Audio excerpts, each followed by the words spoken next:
Donc, le dossier InDesign mardi avec les documents, notamment le dernier là sur lequel on a travaillé, 16h01. Donc, à côté de ça, je vais faire un document InDesign mercredi et on va faire un assemblage. Comme ça, vous voyez comment on fait pour transférer un document d'un ordinateur à l'autre avec toutes ses ressources ou l'archiver éventuellement aussi. Vous allez voir ça. Donc, dossier mercredi actuellement vide. Et dans le dossier de mardi, on va ouvrir le dernier document sur lequel on a travaillé. Donc, remarquez que ici, sur le Mac, je suis en affichage par liste. Moi, je vous conseille d'être en affichage par liste la plupart du temps. Donc, dans Windows, c'est ce qui s'appelle l'affichage détail. Parce que si vous restez en affichage icône, c'est assez difficile, évidemment, de naviguer dans ce qu'on fait. Il faut double-cliquer à chaque fois, entrer dans les dossiers, puis revenir, etc. C'est assez compliqué, tandis que l'affichage par liste vous donne d'office une vue d'ensemble sur les dossiers, les sous-dossiers. Donc ça paraît bête, mais ça fait gagner beaucoup de temps, en fait, l'affichage par liste. Donc, on va ouvrir le dernier document dans InDesign.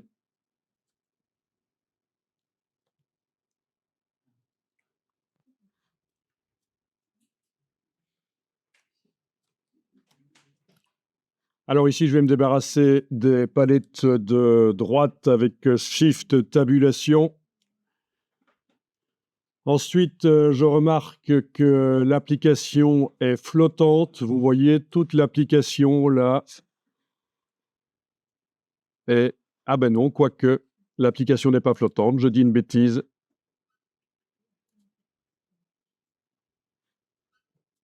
Donc tout va bien ici. On n'a rien dit. C'est bon. Ouais, les choses changent. Hein.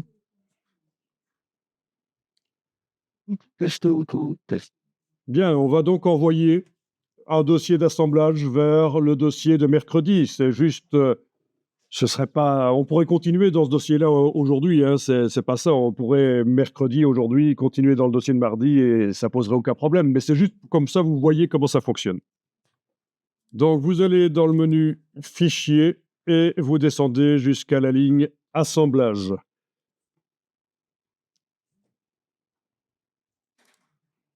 Donc en anglais, ce sera Package pour ceux qui utilisent la version anglaise de InDesign. Et je vous rappelle que faites attention au profil couleur dans ce cas-là si vous avez installé InDesign en anglais. Vous risquez que ce soit les descriptions d'appareils américains, les press offset, surtout les press offset, les presses d'impression d'imprimeurs professionnels qui risquent d'être réglés dans InDesign. On l'avait dit hier, c'est le gros piège. Il faut bien des normes européennes, en fait, quand on est en Europe et qu'on communique et qu'on donne des documents à des imprimeurs européens. Donc, FOGRA 27, FOGRA 39, Euroscale, Coated, Euroscale Uncoated, ISO Coated, ISO Uncoated. Tout ça, c'est des normes européennes, donc ça va. Par contre, si vous avez US Sheetfed Coated, US Web Coated, des choses comme ça, c'est pas bon. C'est des profils de presse américaine. Web, ça veut dire par alimentation par bobine dans le cadre de l'impression chez l'imprimeur. Hein. C'est pas l'Internet. Hein. US Web Coated, ça veut dire c'est pas des feuilles prédécoupées à l'entrée de la presse, c'est une bobine. Bon, si on avait un peu plus de temps, je vous expliquerai un peu plus, mais là, je survole un peu. Quoi qu'il en soit, ici, on est dans Fichier Assemblage, donc Package en anglais, je le dis au cas où, pour ceux qui auraient une version anglaise plus tard. Et on va prendre les choses telles qu'elles sont proposées là. Donc, il va intégrer... Mais déjà, il vous dit, s'il y a un problème avec les liens, est-ce qu'il ne trouve pas certaines images parce que vous auriez changé le nom de l'image, vous l'auriez changé de place, le lien vers le dossier n'est pas bon, il ne sait pas où est le dossier des images. Donc là, apparemment, ça a l'air d'être bien. 10 liens détectés, 0 modifié, 0 manquant, tout va bien. Donc il n'y a pas de problème à régler. Et on va cliquer sur assemblage.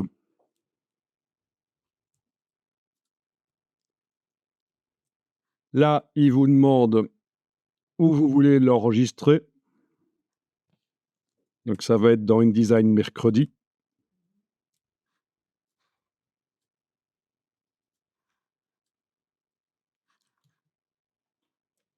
Là, InDesign mercredi. Voilà. Et qu'est-ce qu'il va faire? Il va intégrer les polices de caractère, sauf celles qui viennent de Adobe Fonts. Donc c'est ce qu'on appelait anciennement Typekit. Donc c'est les polices en ligne de Adobe. Forcément, il ne va pas les intégrer dans le dossier, puisque si on ouvre le document InDesign sur un autre ordinateur, elles seront accessibles par le web. Voilà. Et les polices autres que CJC. Je pense que ça veut dire China, Japan, Korea. C'est les polices asiatiques, je pense. De mémoire. C'est pas très important. Donc, il va faire le fichier IDML qui permettra d'ouvrir le document InDesign dans une version plus ancienne de InDesign, mais ça, ce n'est pas conseillé, on l'a dit. Mais malgré tout, il sera là. Pourquoi pas? Il va faire un PDF. Alors, il indique, et ça c'est le piège, il indique que c'est un PDF pour l'impression. Oui, c'est la norme PDF pour l'impression, ce ne sera pas un PDF interactif. Ceci dit, il ne sera pas bon pour l'envoyer tel quel chez l'imprimeur. Il manquera plein de choses. Les traits de coupe, les gammes couleurs, les hirondelles, là, ce qu'on appelle les hirondelles, c'est les petites cibles pour que l'imprimeur règle sa presse au centième de millimètre près. Donc attention, ce ne sera pas un PDF que vous pourrez envoyer chez l'imprimeur. D'ailleurs, s'il reçoit ce PDF-là qui va être généré là, il est probable qu'il vous dira qu'il y a des problèmes, le PDF n'est pas utilisable. Et donc, faire un PDF utilisable par un imprimeur, on verra comment on le fait, bien sûr. Bien, donc on va cliquer sur assemblage. Il vous met un message à propos des polices de caractère. Si vous aviez utilisé des polices qui sont installées sur votre ordinateur, donc pas des polices en ligne, mais des polices installées sur l'ordinateur, elles vont être intégrées au dossier Fonts dans le dossier d'assemblage. Une police de caractère, c'est un logiciel et donc c'est sous copyright. Pas toutes, il y en a des gratuites, mais la plupart du temps, une police de caractère, ça s'achète pour un projet ou l'autre, ça s'achète. Ça coûte à peu près en moyenne 25 € par police. Et donc, ce sont des logiciels. Il est en train de vous dire, c'est pas parce que vous allez refiler le dossier à quelqu'un que cette personne a le droit sur les polices qui sont dans le dossier Fonts. Si votre intention est de refiler le dossier à quelqu'un. C'est juste ça, ce message.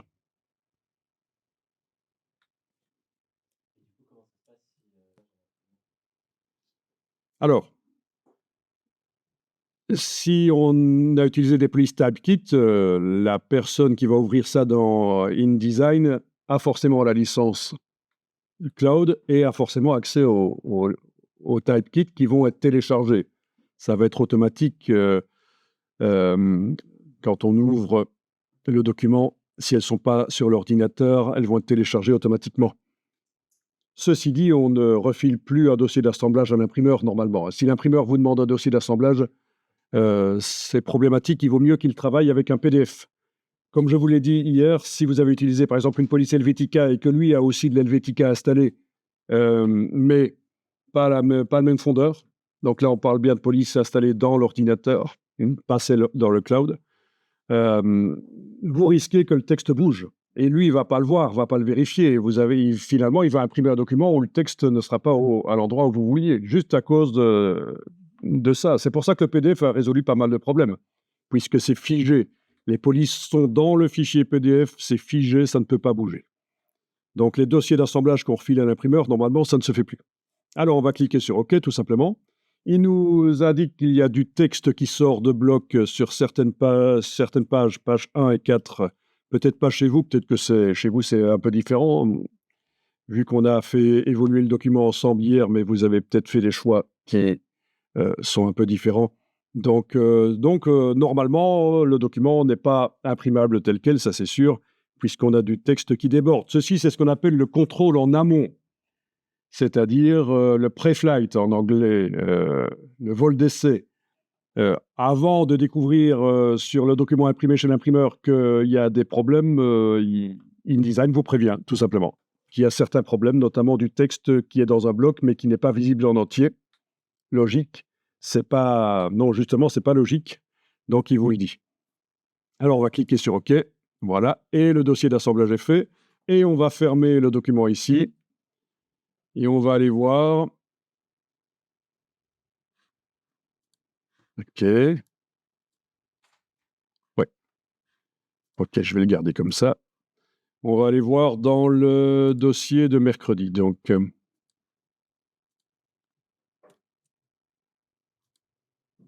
et voilà, on a tout ce qu'il faut pour archiver ce travail ou le transférer ailleurs. C'est le dossier d'assemblage. Ah oui, quand vous êtes dans InDesign, dans les préférences qui, chez vous, sont accessibles sur Windows par le menu Édition Préférences, vous avez dans les préférences Gestion des fichiers une option ici qui peut être cochée. C'est ce dont je vous parlais. Si vous avez utilisé des polices Adobe Fonts qui sont sur le cloud, donc sur le web, vous allez, quand vous ouvrez un document qui utilise ces polices, mais elles ne sont pas téléchargées sur votre ordinateur, le téléchargement va être automatique. Voilà, auto-activation des polices Adobe. C'est dans les préférences, gestion des fichiers. Donc, édition, préférence, gestion des fichiers chez vous, ou alors sur le Mac, évidemment, InDesign, réglage, gestion des fichiers. Donc, ah ben, si on ne fait pas ça, il vous dira que les polices sont manquantes et il vous proposera manuellement de les télécharger. Donc ici, j'ai juste tapé dans Bing Adobe Fonts, comme ça, vous voyez ce que sont les fontes en ligne de Adobe. Alors, il y a aussi pas mal de gens qui utilisent les Google Fonts, qui sont aussi des polices en ligne, mais elles ne vont pas s'activer automatiquement dans ce cas-là.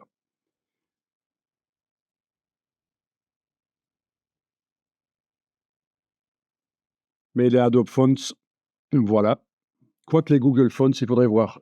L'activation automatique, il vous dira qu'il faut les activer, je pense. Oui, vous pouvez utiliser toutes les fonts, mais le nombre de fonts téléchargeables en même temps, ça va dépendre de votre plan Adobe. Donc, avec le plan basique, il y a un nombre limité de fonts qu'on peut avoir en même temps sur l'ordinateur. C'est juste ça. Donc voilà, Adobe Fonts, je vous laisse découvrir ça. Donc vous avez les mots-clés avec en plus le dessin. Donc on comprend très vite de quoi ça parle. Les classifications sans sérif, sérif. Donc tout ça permet de filtrer en fait voilà, le nombre de polices dans la famille.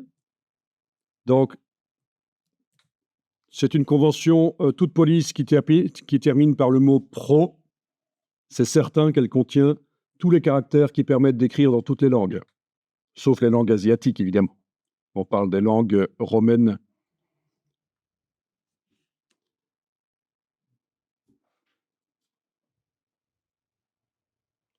Bien, avec toutes les variantes souhaitées. Enfin voilà, vous comprenez l'idée.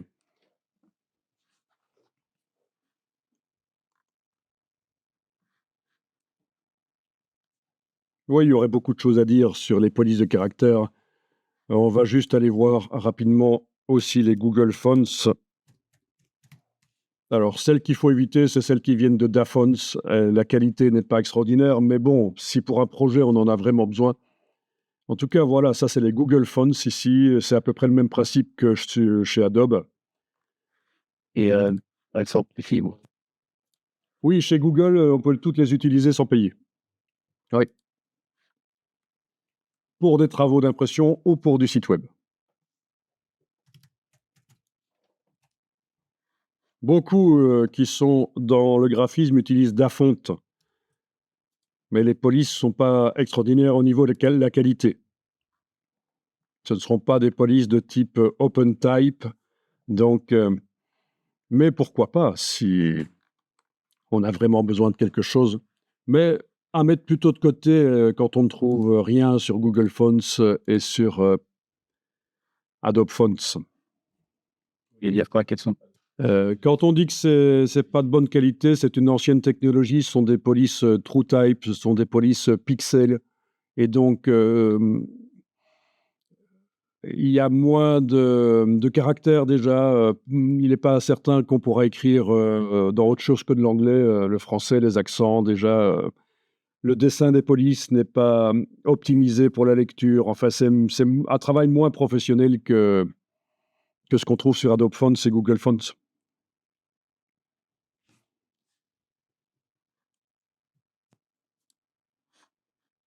Alors, si dans un moteur de recherche, vous demandez les meilleures polices pour graphic designer, truc comme ça, vous allez trouver certainement, j'aurais pu l'écrire en anglais, j'aurais trouvé encore plus d'articles.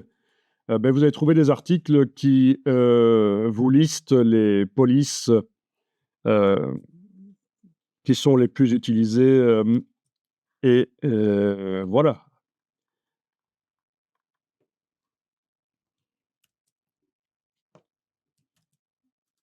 Donc, je n'ai pas un article en particulier à vous conseiller. En général, vous allez voir que ça tourne toujours autour des mêmes polices, les valeurs sûres. Les valeurs sûres.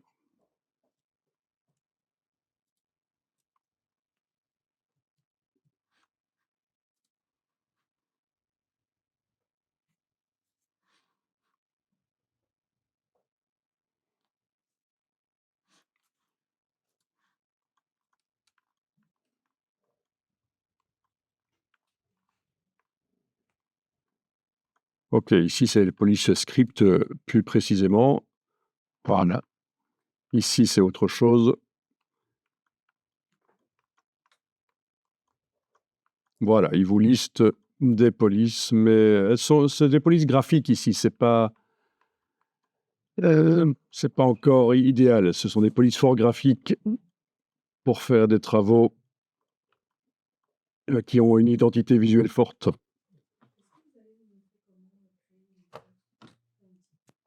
Voilà, pour trouver quelque chose d'un peu plus sérieux, j'ai tapé dans le moteur de recherche. Je vous donne des pistes pour voir un peu comment vous pourriez trouver les 10 meilleures fontes pour de la mise en page de magazine. Et donc, je tombe sur plein d'articles. Le premier ici, il y en a 20 en fait. Et voilà par exemple ce que ça nous dit, cet article. Voilà la liste des meilleures fontes d'après eux pour faire des mises en page de magazine. Donc, avec des exemples. Voilà, comme ça, parce que des polices, il y en a des dizaines de milliers, lesquels choisir? Ça peut vous aider déjà, ce genre d'article.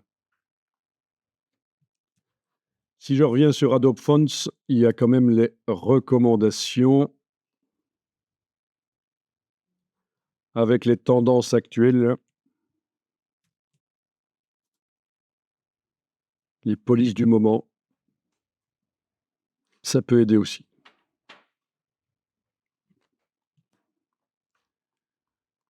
On a encore pas mal de polices très créatives. Mais c'est vrai que les tendances d'une année à l'autre, ça peut changer, hein, la manière de faire du graphisme, quelle police utiliser.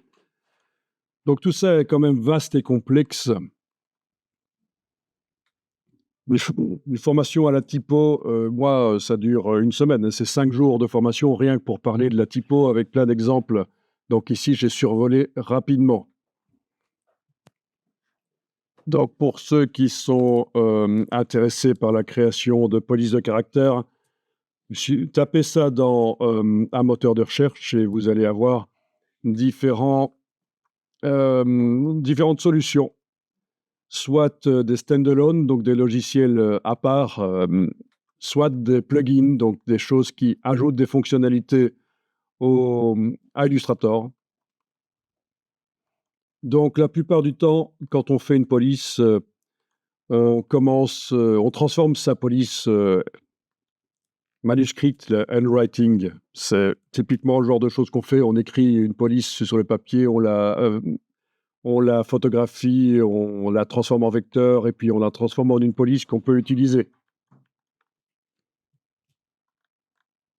Donc vous avez tout ce qu'il faut pour voir comment faire ça. Oui, alors si la police est libre de droit, si elle est du domaine public, gratuite, on a le droit de la modifier et en faire une nouvelle police, oui. Même mixer 2 polices, voilà. Alors pour être créatif au niveau des polices existantes, pour les modifier, il existe ce qu'on appelle les polices variables. C'est des polices de nouvelle génération où il y a énormément de curseurs avec lesquels on peut jouer pour les transformer, en fait, les polices variables. Intéressez-vous aux polices variables, c'est le nouveau type de police le plus évolué. Donc, c'est-à-dire que cette police elle n'a même pas de variante italique, régulière, etc. Vous avez juste la police, mais vous avez plein de paramètres modifiables.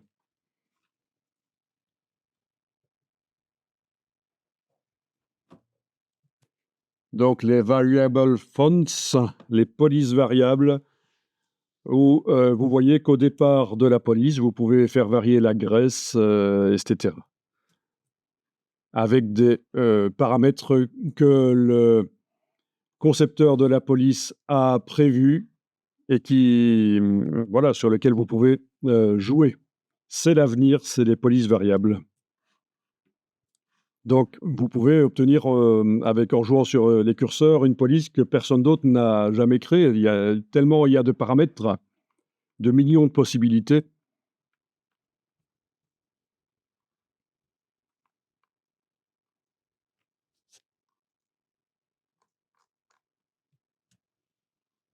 Alors, vous avez raison de vous intéresser aux polices de caractère parce que ce sont des éléments graphiques qui sont importants pour la lisibilité, mais pas seulement. Quand on les utilise en grand, c'est ce qu'on appelle faire de la macrotypographie. Macrotypography en anglais.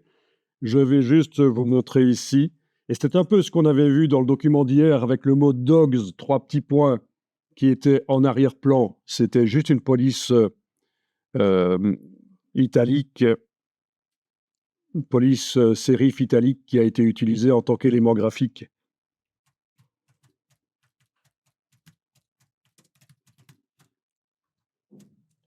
Donc ici, j'ai tapé, et je l'ai mal tapé évidemment, voilà, macro typography poster, et vous avez des exemples d'utilisation des polices de caractère en tant qu'élément graphique. Et alors, parfois, on n'a que la police sur le poster, on n'a pas d'image en plus.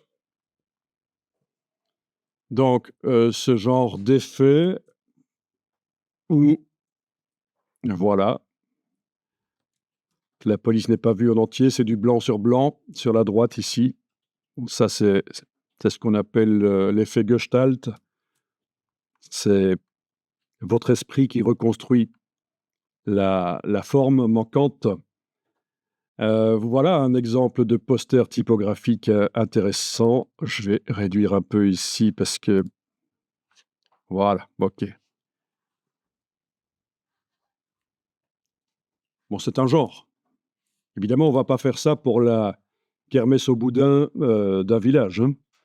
Ça, c'est un peu plus haut de gamme et donc forcément, ça ne convient pas nécessairement à tous les sujets.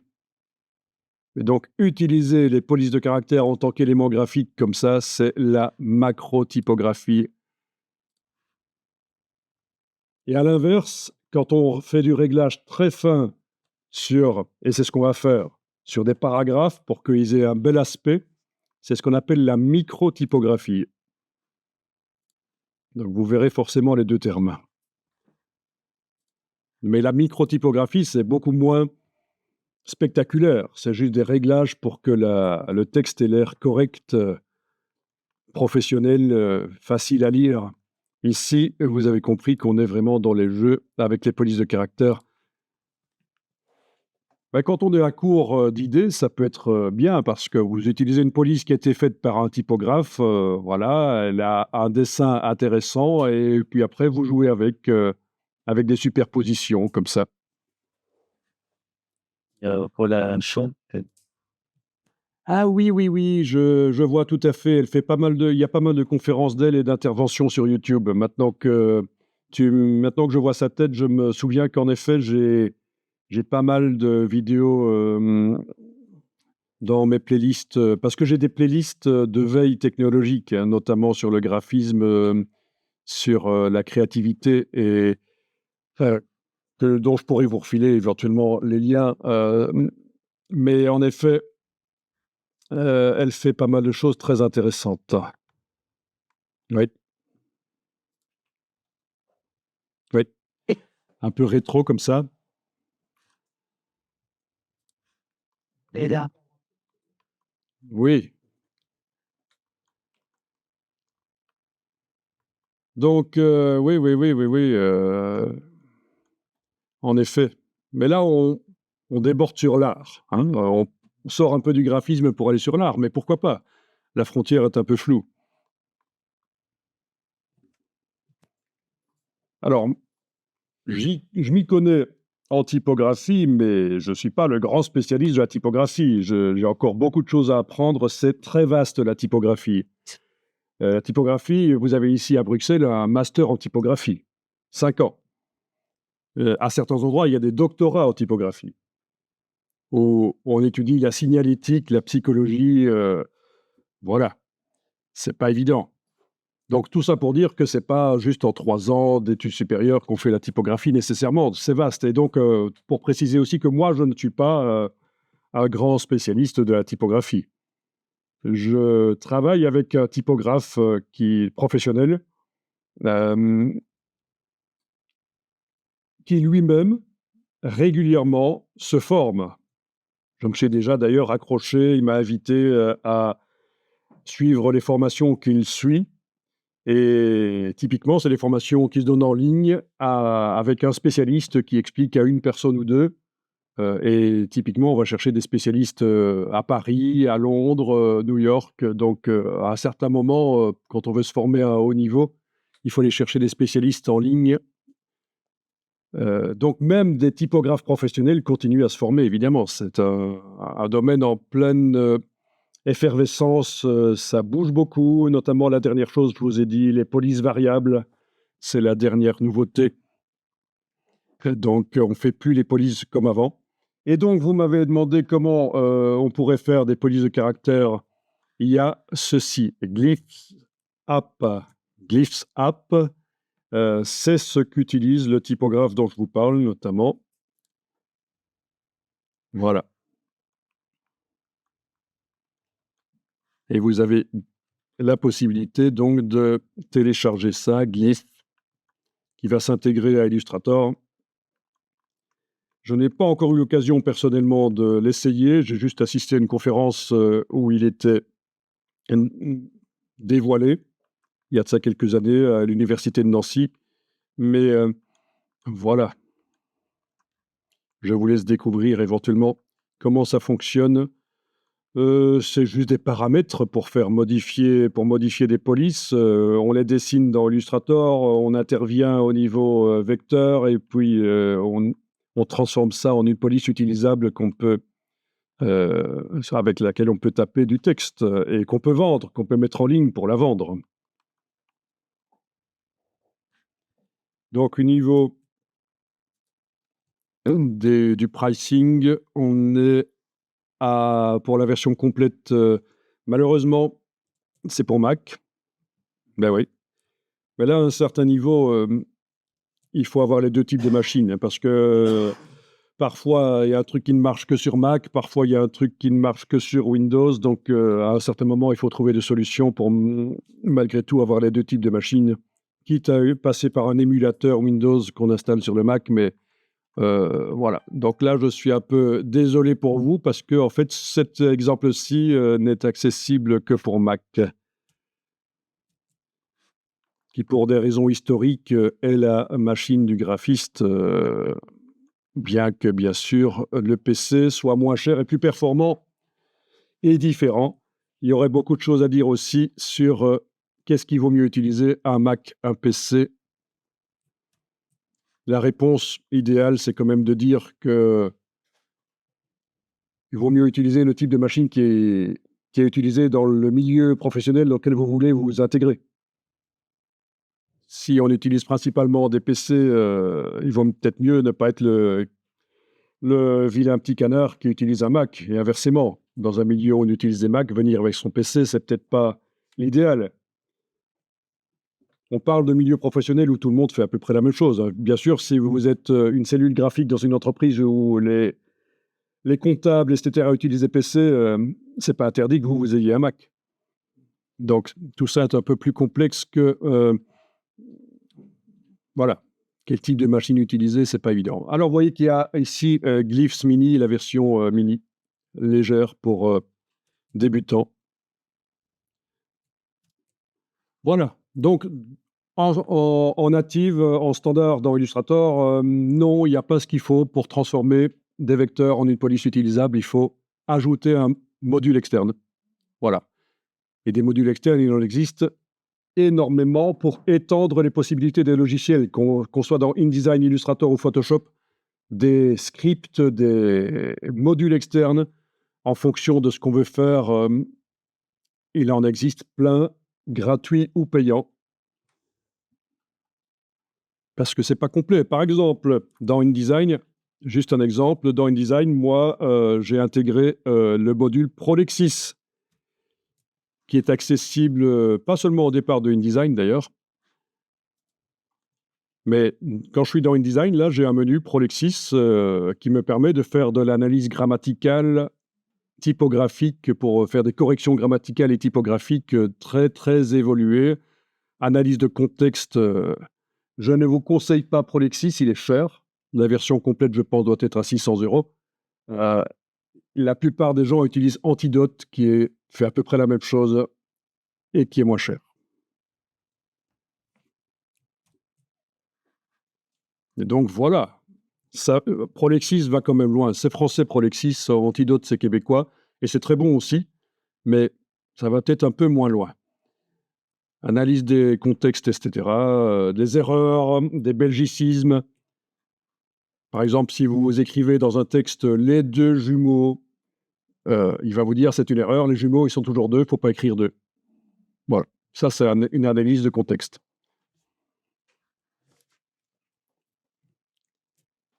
Bien, donc petite parenthèse sur la typographie, mais vraiment vite fait, survolée, parce qu'on n'a pas énormément de temps. On a beaucoup, beaucoup de choses à voir, donc, mais il fallait le voir à un certain moment, il fallait en parler. Vous avez eu les infos. Vous avez posé les questions et vous faites bien, puisque c'est vous aussi qui faites la formation, donc c'est très bien.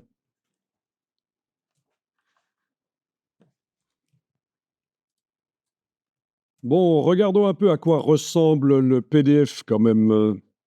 On va l'ouvrir, mais dans quoi est-ce qu'il va s'ouvrir? Chez moi, il est réglé pour s'ouvrir dans Acrobat. Est-ce que chez vous, il va s'ouvrir dans Acrobat? Pas certain. Ça dépend comment il est réglé. Sinon, vous faites un clic droit sur le PDF et vous demandez ouvrir avec. Ouvrir avec. Ah tiens, c'est marrant. Quand on enfonce la touche Alt, on peut apparemment le régler pour qu'il s'ouvre toujours avec. Ici sur le Mac. Je vais découvrir un truc supplémentaire. Donc, mais ouvrir avec Acrobat, l'application qui fait partie de la Creative Suite qui permet de modifier des fichiers PDF, ou ouvrir avec Acrobat Reader, l'application gratuite que tout le monde peut télécharger pour lire des PDF, peu importe. Mais si ça s'est ouvert avec Preview sur le... Comment ça s'appelle sur Windows? Aperçu sur le... Oui, aperçu sur le Mac. Et sur Windows, il y a la visionneuse, non? Visionneuse de documents. Comment est-ce qu'ils appellent ça? Enfin, ça n'a pas de nom? Visionneuse, peut-être. C'est pas bon, hein, parce que pour vraiment voir un PDF, il faut l'ouvrir dans Acrobat. C'est quand même le logiciel de lecture de PDF, hein. Ça s'ouvre sur Microsoft Edge. Sur Edge, ça s'ouvre. OK. Vous arrivez à faire un clic droit, ouvrir avec, faut le forcer à s'ouvrir dans Acrobat? Oui. Ça veut dire qu'Acrobat est installé, c'est très bien. Donc,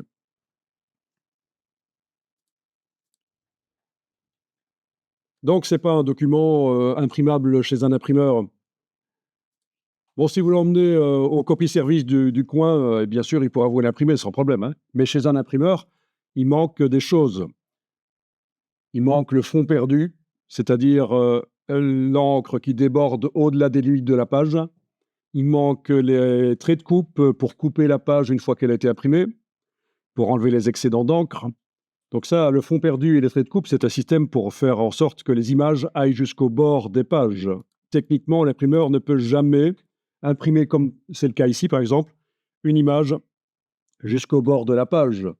Donc ce qu'il fait, c'est qu'il imprime plus grand avec l'encre qui va 3 mm au-delà des bords de la page. C'est ce qu'on appelle le fond perdu ou le bord perdu,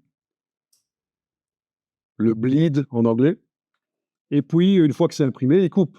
Mais là, il n'y a pas les informations dans le PDF. Donc, si vous envoyez ça à un imprimeur professionnel qui a une presse offset, il va vous dire Jan Sakwa Kinvana. Tout le monde comprend, Jan Sakwa Kinvana. Le terme technique à utiliser. Oui, le terme. Voilà, quand on veut faire baisser la pression quand les gens s'énervent. Bon, voilà. Donc, techniquement, comment ça marche chez l'imprimeur? Quand on lui demande d'imprimer un document en 16 pages, par exemple, eh bien, il va prendre une grande feuille et il va l'imprimer recto verso. OK, ça, c'est le recto. Et puis, ici, il est indiqué back derrière, c'est le verso, recto verso. Et vos pages, vos 16 pages, vont être disposées comme ça, tête bêche, d'une certaine manière, pour que, quand la feuille recto verso est imprimée, on la plie, c'est automatique évidemment, le pliage, et puis elle est rognée, et puis on a un cahier, on obtient ce qu'on appelle un cahier de 16 pages. Et quand on veut faire un magazine, il est composé de plusieurs cahiers de 16 pages. Donc un magazine 32 pages, 48 pages, etc., multiple de 16 pour bien faire. Un livre, c'est aussi un assemblage de cahiers avec différents types de reliures. Mais tout ça pour vous dire que oui, c'est comme ça que ça va marcher. C'est pour ça que techniquement, le bord perdu, faire aller au-delà des limites de la page, ça va être possible parce qu'en fait, il imprime sur vos feuilles, vos pages sur une grande feuille. Donc, c'est pour ça que lui arrive à imprimer de l'encre en trop. On plie, on coupe, c'est bon. Et quand Bonne question. Vous lui mettez un PDF normal. Un PDF de 16 pages, de 32 pages, de 48 pages, un multiple de 16, ou ce n'est pas la seule manière de plier les pages, en fait. Parfois, il peut en mettre 6. c'est double page ou page par page? Ah, ça doit certainement pas être des planches attachées, des pages attachées ensemble. Il faut que ce soit des pages séparées, sinon il ne va pas arriver. Alors lui, ça c'est la question qu'on pose habituellement. Comment est-ce que je prépare mon fichier comme ça pour l'imprimeur? Vous ne le préparez pas comme ça. Vous lui donnez le PDF normal et c'est lui, avec son logiciel d'imposition, puisque disposer les feuilles comme ça s'appelle l'imposition. c'est lui qui va transformer votre PDF pour qu'il soit imprimable comme ça. Voilà. Ceci dit, dans InDesign, vous avez une fonctionnalité. Si vous voulez faire une maquette de votre publication, vous aurez dans InDesign fichier imprimé. Mais là, je n'ai pas de document ouvert, je ne vais pas pouvoir aller plus loin. Mais dans non, imprimer le cahier, voilà, précisément.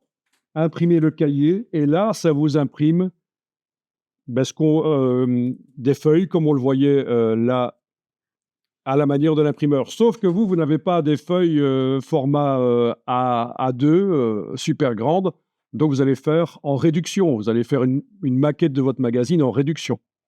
Donc techniquement, c'est possible de générer de l'imposition au départ de InDesign, mais seulement pour faire une petite impression. Typiquement pour faire des tests pour voir à quoi ça va ressembler quand ce sera assemblé. Alors, tu parles des imprimeurs en ligne qui ont des templates? Oui, l'imprimeur peut aussi fournir des documents. Oui. Mais tu parles de templates InDesign ou de... Oui, des templates InDesign, il y en a plein qui sont disponibles, oui. En tout cas, ce que l'imprimeur peut fournir, c'est une aide, un document qui vous explique tout ce qu'il n'a pas le temps de vous expliquer pour préparer bien le document. Notamment, oui, le réglage de fond perdu, qu'est-ce qu'il faut mettre, quelle gamme couleur faut mettre, etc. Oui, chaque imprimeur va accompagner son client. Et d'ailleurs, avant de faire un document, il faut toujours aller voir l'imprimeur. Avant, pour choisir le papier, parler du nombre de pages, voir les coûts, voilà. Et puis, avant le moment fatidique de l'impression, le dernier moment, quand on est en rush, qu'on est pressé d'imprimer, que c'est urgent, avant, il faut quand même le rencontrer pour lui montrer ce qu'on a mis sur les pages. Parce que si vous avez mis des aplats noirs, par exemple, il va vous dire, mais là, dès qu'on va poigner dans le document, les traces de doigts vont se voir. Si vous avez mis des pages entièrement rouges, il va vous dire, tiens, ça va poser problème, ça va pomper toute l'encre, il n'y aura plus d'encre pour mettre à cet endroit-là. Voilà. C'est une liste d'orthographe. On recherche sur le web et on trouve les listes des imprimeurs avec Voilà. On retrouve... Donc, évidemment, il faut passer par un imprimeur qui accepte des travaux, parce que si c'est un imprimeur spécialisé qui imprime des magazines, qui a des gros clients, en tant que petit client, ça ne va pas aller. Donc, il faut trouver des imprimeurs de taille moyenne. Voilà. Bon, ici, à Bruxelles, par exemple, vous avez Drifosset, c'est à Evere, et ils sont pas mal. Drifosset. Donc, c'est encore une entreprise à taille humaine. Il faut sur le web imprimeur taille moyenne. Oui, c'est pas si évident. Donc, ils vous font différents types d'impressions. Allez voir chez eux, vous aurez des échantillons, ils vous montreront des échantillons de ce qu'ils font. Mais là, on ne parle pas d'un imprimeur numérique. Enfin, si, ils ont certainement du numérique aussi, mais c'est un imprimeur avec des presses offset, donc c'est l'impression traditionnelle, on va dire. Maintenant, il y a d'autres imprimeurs spécialisés en numérique. Il y a les imprimeurs en ligne, mais on peut moins discuter avec eux. Voilà. Donc, ceux-ci, tu les connais. Et ils sont très bien aussi. Ben oui, c'est bien. Plutôt que de citer une seule imprimerie, autant... Ah, c'est où? Gavelorenland, je sais, 1140. Je crois que c'était la gare de... C'est... Oui, c'est... On dirait... Aussi tout près de Evere, quoi. Evere, Diegem.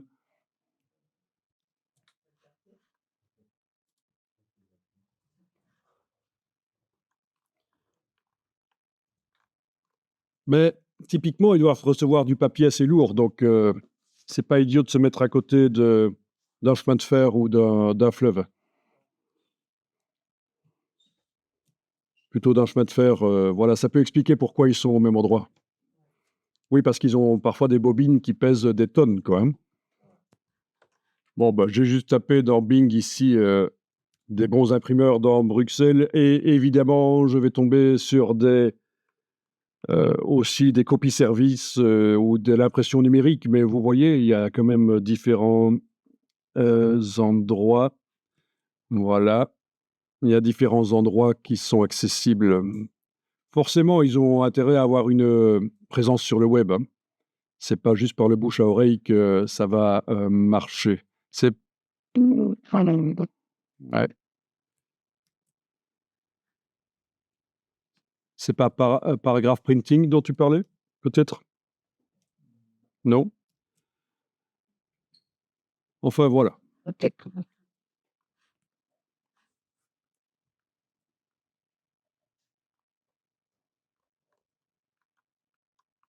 Il y en a quand même eu facilement une trentaine, une vingtaine, hein.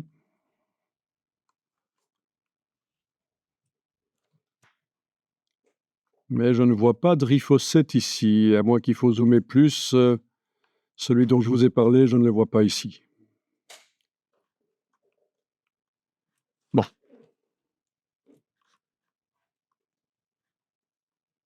Ah oui, Quadra, ils sont très connus. Pendant tout un temps, je les ai ennuyés en les concurrençant sur le domaine de la publicité. Mais c'était il y a plus de 20 ans. Oui, parce qu'il y a des concurrences, hein, il y a des marchés à prendre. OK.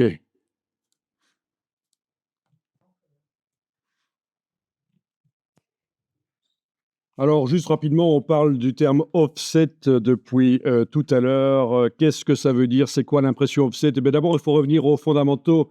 La lithographie, où on dessine sur une pierre calcaire, on dessine avec un crayon gras, et puis passe à l'éponge une couche d'eau sur la pierre, mais l'eau, à l'endroit du gras, elle ne reste pas parce qu'elle est repoussée par le gras. Et juste après avoir mis l'eau, on passe de l'encre, et l'encre ne va pas là où se trouve l'eau, elle va uniquement là où se trouve le gras du crayon.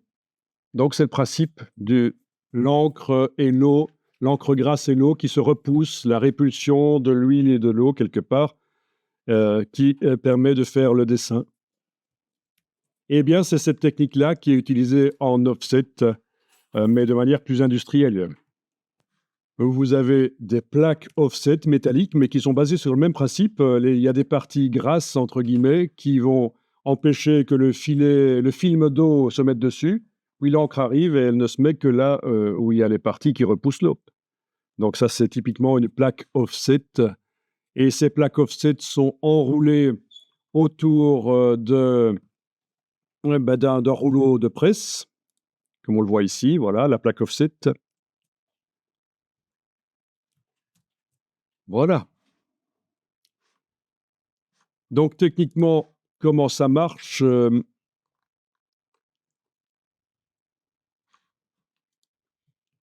On va aller voir ça ici. Voilà différentes presses offset. On a déjà vu, hein, si on imprime en couleur, c'est différentes presses monochromes les unes à la suite des autres. Et le papier passe d'un endroit à l'autre. En voilà une qui est seulement 4 couleurs. Il n'y a pas la 5e pour le vernis. Voilà. Et si vous regardez une vue en coupe, mais rapidement, hein, parce que ce n'est pas une formation à l'impression, mais c'est quand même intéressant de voir comment ça fonctionne. Vous avez sur le dessus de la presse des rouleaux qui vont mettre le film d'eau sur la plaque offset. Vous avez des rouleaux avec l'encre grasse qui vont se mettre sur la plaque une fois que le film d'eau s'y est mis. Donc ça ne va qu'aux endroits où ça doit imprimer. C'est repoussé par l'eau. Enfin, vous avez compris le principe. Vous avez un transfert de l'encre sur un cylindre avec un revêtement caoutchouc. Voilà, on voit l'encre qui est ici, les points rouges ici simulés sont transférés sur le cylindre là. Et lui-même, le cylindre caoutchouc, transfère sur la feuille de papier qui passe, qui est pressée par ce cylindre-là. Voilà. Ça, c'est la feuille de papier. Et donc, pourquoi est-ce qu'il y a ce cylindre, le blanchet, on appelle ça, en caoutchouc, qui sert entre la plaque offset et le papier? Ben, c'est parce que ça évite l'usure, en fait, physique. Et ça donne le nom à la technique. Offset, ça veut dire décalage. Le transfert. L'encre qui est sur la plaque est d'abord transférée sur le blanchet qui lui-même transfère sur le papier. Donc ce n'est pas directement la plaque offset sur le papier, donc d'où le nom offset, décalage, transfert. Il y a peu de gens qui le savent, mais voilà, comme ça vous êtes au courant quand même, c'est bien de connaître. Il existe d'autres techniques quand on veut imprimer des millions de documents, parce que l'offset, c'est bon jusqu'à 100 000 documents à imprimer, mais au-delà de 100 000, il y a d'autres techniques plus complexes avec des encres liquides, des cylindres en cuivre, ce qu'on appelle l'héliogravure. Mais on n'a pas le temps d'en parler ici. On a déjà beaucoup parlé, mais je pense que c'est quand même intéressant de connaître un peu tout ça. Bien, alors, le PDF, donc pas valable pour l'imprimeur, on verra comment faire un valable. C'est assez facile, finalement. Vous avez le document InDesign, ben vous allez l'ouvrir, le document InDesign qui vient de là, dans le dossier mardi. Où est-ce qu'il est? Oui, ben mercredi, je veux dire. Dans le dossier mercredi, voilà. Dans le dossier mercredi, vous ouvrez le InDesign et on va bosser dessus un peu.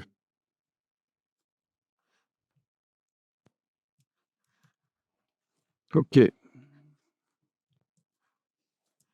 Donc, les styles de ce document, à un certain moment, on va les utiliser dans un autre. C'est très intéressant de voir qu'on peut faire du transfert des styles. Comme ça, on ne doit pas à chaque fois tout refaire. Donc, si je vais dans le menu texte, style de paragraphe, tous les styles de paragraphe, là, vont pouvoir être utilisés. Est-ce qu'on a aussi des styles de caractère dans ce document? Je vais aller voir, menu texte, style de caractère. Non, il n'y a pas de style de caractère qui a encore été fait. Alors, pas mal de gens confondent les styles de caractère et les styles de paragraphe. Un style de paragraphe, c'est quelque chose qui s'applique sur tout un paragraphe. Je vous rappelle, si vous faites ici un affichage normal et que vous avez demandé au préalable dans le menu texte, dans le bas du menu texte, d'afficher les caractères masqués, vous voyez les balises qui vous indiquent où sont les fins de paragraphe. Ici, pour la démonstration, je vais aller dans le menu affichage, grille et repères. Je vais quand même demander de masquer la grille de ligne de base. J'en ai plus besoin pour l'instant parce qu'elle me parasite un peu la vue. Voilà. Donc, un paragraphe. Un paragraphe.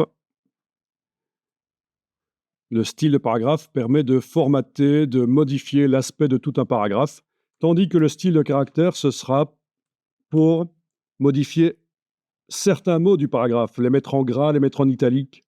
Voilà, comme ça déjà, on règle le problème que pas mal de gens ne comprennent pas la différence entre style de paragraphe et style de caractère.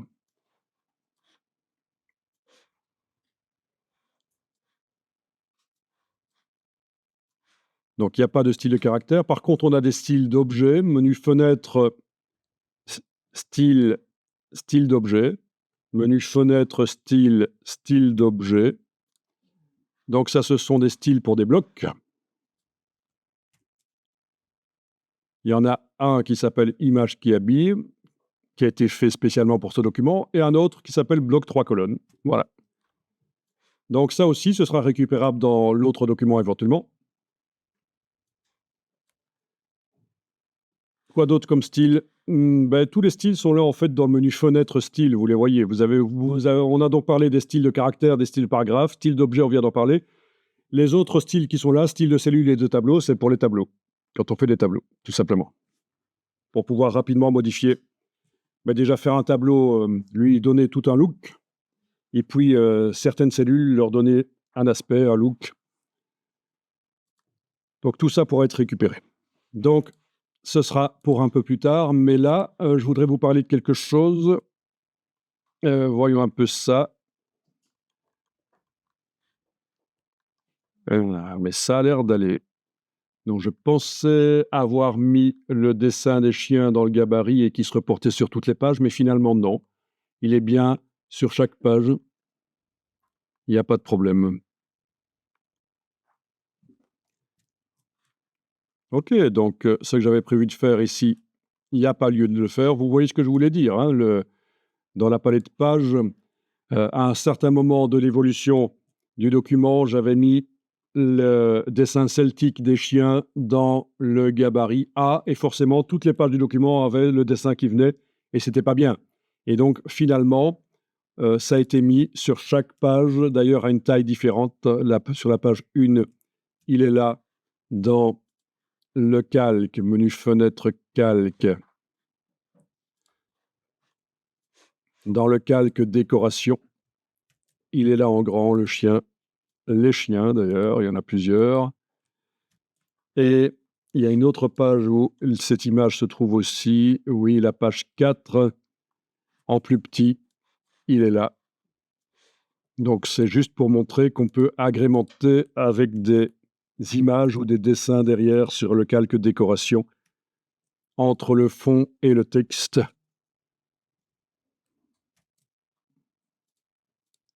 Voilà.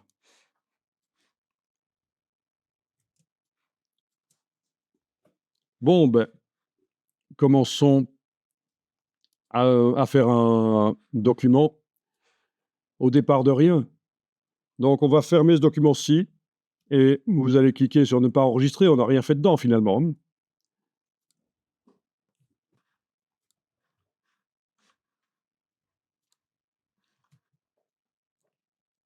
Donc, dans InDesign, vous allez demander de faire un nouveau document.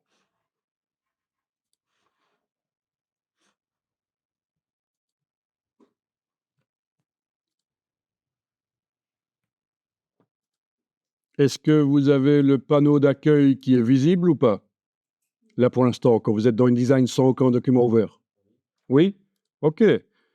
Ben, vous pouvez cliquer sur Créer. Alors, vous avez un bouton bleu Créer, c'est ça, hein. Moi, précédemment, si vous vous souvenez, dans les préférences générales, j'étais allé décocher l'option Afficher l'écran d'accueil lorsqu'aucun document n'est ouvert. Et donc, c'est pour ça que moi, je n'ai pas l'écran d'accueil. Donc, moi, je vais devoir y aller à l'ancienne, avant que dans l'évolution de InDesign, l'écran d'accueil n'ait été inventé. Je vais aller dans Fichier nouveau et je vais demander de faire un document. Alors, attention, si vous voulez faire un jour un livre, vous ne devez pas choisir Nouveau livre. Ça ne va pas marcher. Parce que livre, c'est un terme qui ici, vous induit en erreur. Vous imaginez que quand on demande fichier nouveau livre, c'est quand on veut faire un document de 300 pages, un livre. Mais non. C'est un système qui réunit plusieurs documents InDesign, en fait, et qui synchronise les styles sur tous les documents. Donc, c'est totalement différent. Donc, si vous voulez faire un jour un livre avec du texte, 300 pages de texte, vous pouvez très bien le faire dans un seul document InDesign. Le système de livre sera intéressant quand on fait des documents très complexes avec plein d'images, des tableaux, etc. Et là, si on fait 300 pages avec des images et des tableaux, ça va devenir trop lourd. On utilisera donc le système de livre qui est une palette qui réunit plusieurs documents InDesign et qui synchronise les styles. Donc ici, c'est bien Fichier, Nouveau, Document. Donc vous avez une boîte qui apparaît avec les réglages à faire. On a la possibilité de faire des maquettes pour le web, le mobile, etc. Mais ici, on va aller vers Impression. Alors, je vous ai dit que dans InDesign, ça fait quand même depuis 24 ans que Adobe dit qu'il faut faire des documents avec des images RVB. Est-ce que c'est à cet endroit-ci que je règle que le document est RVB ou CMJN? Pas du tout, parce qu'en fait, un document InDesign peut contenir les deux types de mode couleur. Vous pouvez très bien mettre des images RVB, des images CMJN, etc. dans le même document InDesign, donc ça ne se règle pas ici, le RVB CMJN. Vous avez ici le réglage de fond perdu. on peut le régler après à 2 autres endroits. Donc, on ne va pas s'amuser à le régler ici. Le fond perdu, ce dont on a parlé précédemment, donc l'encre qui déborde au-delà des limites de la page et puis l'imprimeur coupe la page. Donc, non. Le nombre de pages, on peut le régler aussi après, donc on va le laisser comme ça. Et alors, vous avez ici page en vis-à-vis. Donc, au niveau du format d'abord. Format, il faut que je vous dise. Si vous faites des documents pour l'impression en format A4, ce n'est pas le meilleur format à choisir parce que c'est un format de document administratif. C'est le format photocopieuse, donc c'est pas génial. Les gens n'apprécient pas nécessairement ce genre de format. Ça leur fait penser à l'administratif, aux factures qu'ils reçoivent. Et donc, vous avez peut-être intérêt à passer vers un autre format. Le format, vous allez pouvoir le choisir en accord avec l'imprimeur, après avoir parlé à l'imprimeur, et vous indiquerez le format de papier que vous avez choisi. On peut très bien faire des documents en format carré. C'est pas un problème. Hein. Même. Mais un bon choix, c'est le format lettre, qui est un peu plus carré que la 4, comme vous voyez, au niveau de la hauteur, 279, alors que la 4 est à 297. Voilà. Format lettre, ça nous éloignera déjà un peu de la 4. Oui, alors page en vis-à-vis, c'est quand on veut du recto verso, bien sûr. Donc ici, on va faire exprès d'oublier de le cocher. Comme ça, je vous montre comment on peut encore changer ça après. Donc vous décochez page en vis-à-vis, mais juste après, quand le document va apparaître, on va le retransformer en un document double page. Vous cliquez sur Créer. Ah ben oui, vous avez déjà la case aperçue qui vous permettra de voir derrière ce que ça donne. Voilà. On clique sur Créer. Il est fait. Et on va l'enregistrer dans le dossier mercredi. Fichier enregistré sous. Dans le dossier mercredi, mais cette fois-ci pas dans le dossier d'assemblage parce que c'est un document à part. Ce n'est pas le document qui était là à l'intérieur qu'on va faire évoluer. Donc, c'est vraiment un nouveau document. Donc, je vais l'appeler recto verso. Et je vais mettre un incrément -01 et régulièrement, je vais enregistrer sous un autre nom. Pour les besoins de la formation, je vais enregistrer beaucoup plus que je ne le ferai en temps normal. Vous allez voir que je vais peut-être enregistrer toutes les 5-10 minutes sous un numéro différent. Comme ça, toute la progression dans le document, on la garde, ça peut être intéressant. Mais dans la vraie vie, j'enregistrerai toutes les 15 minutes, 30 minutes. Ça dépend ce que je fais aussi. Si je fais des choses importantes et qui peuvent faire planter le document, je vais enregistrer plus souvent. Donc voilà, j'enregistre au format InDesign. Donc INDD. Et voilà, dans le disque dur, dans le dossier de mercredi, j'ai mon document que je viens d'enregistrer. Il y a un .idlk. C'est un fichier temporaire qui apparaît tout le temps. Chaque fois que vous ouvrez un document InDesign, vous avez un IDLK. Il ne faut surtout pas essayer de le supprimer. Il est important pour le travail de InDesign. Et dès que vous allez fermer le document de InDesign, le IDLK va disparaître. Donc, voilà.